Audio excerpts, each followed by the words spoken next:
Welcome po dito sa ating channel ang Biyahe y Comida. July 15, 2026. Breaking news, Bea Alonzo at Vincent Co, ikinasal na. Petsa ng kasal, July 13, 2026. Lugar, Makati City Hall. Uri ng kasal, civil wedding.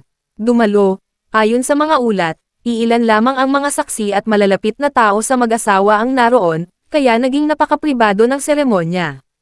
Bakit naging malaking balita ito? Naging sorpresa ito sa marami dahil ilang linggo lamang ang nakalipas ay lumabas ang mga ulat na hindi natuloy ang dati nilang planong kasal sa Spain.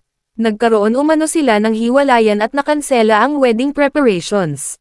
Sa kabila ng mga isyong iyon, lumalabas ngayon na nagkaayos ang dalawa at piniling magpakasal ng tahimik sa Pilipinas. Sa oras na inilathala ang mga ulat, wala pa silang inilalabas na detalyadong opisyal na pahayag tungkol sa kanilang kasal. Ang kumpirmasyon ay unang lumabas sa mga ulat ng media at mga source na nakaalam sa seremonya.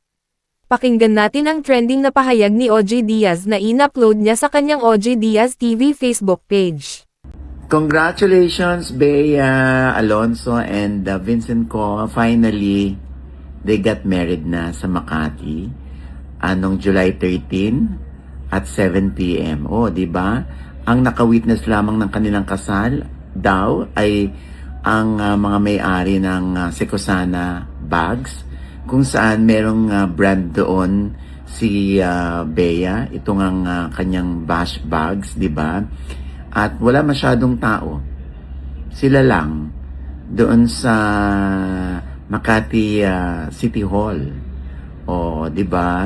At ayun nga, meron nga nagpa-dala sa akin ng retrato. Ay, oo nga, confirm nga, sabi ko. Meron din silang COM o Certificate of Marriage. Oo nga, sila na. Di ba?